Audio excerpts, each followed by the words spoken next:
Guys, nampak? Body roll dah tak ada. Dah settle absorber, apa lagi? Kita remap lah. Jom kita tengok. Okay, Assalamualaikum guys. Saya AD.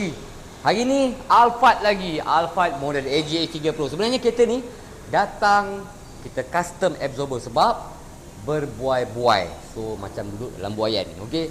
Jadi bila dah siap absorber, owner request untuk kita remap kereta ni sebab kita ada package combo diskaun RM300 untuk remap jika anda membuat absorber, custom absorber. So untuk remap kita ada 300 diskaun daripada harga asal remap tu. Jadi kereta ni bila masuk dah siap absorber, kita pun run dyno. So dekat sini jom kita tengok macam mana proses remap kami.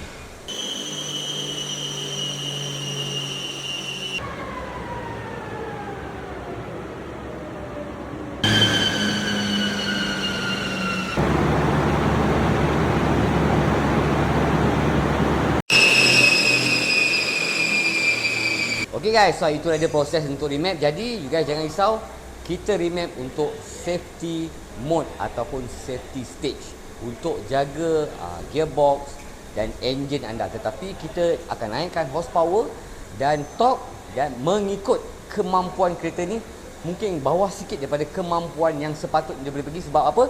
Sebab kita nak jaga keselamatan enjin dan gearbox. So dekat sini saya ceritakan, selepas kami remap, kami dapat naikkan sebanyak 46 horsepower dan 47 Nm of torque. Dan insya-Allah dia punya speed cut biasanya 180, speed cut dia kita potong. So kita akan buang. So selagi mana tuan-tuan berani tekanlah. Okey, tapi jaga keselamatan insya-Allah. So itu dia cerita untuk Toyota Alphard AGH3 Pro kita remap hari ni. So kepada guys kat luar sana nak tahu lebih details, lebih lanjut, senang je cari saya, masuk dekat link bio saya. So insya-Allah kita akan jumpa lagi dalam video seterusnya. Di kelanjuran ini saya ingin mengucapkan selamat Hari Raya Aidilfitri kepada semua umat Islam yang menyambut Hari Raya. So insya-Allah jumpa lagi. Bye bye. Assalamualaikum.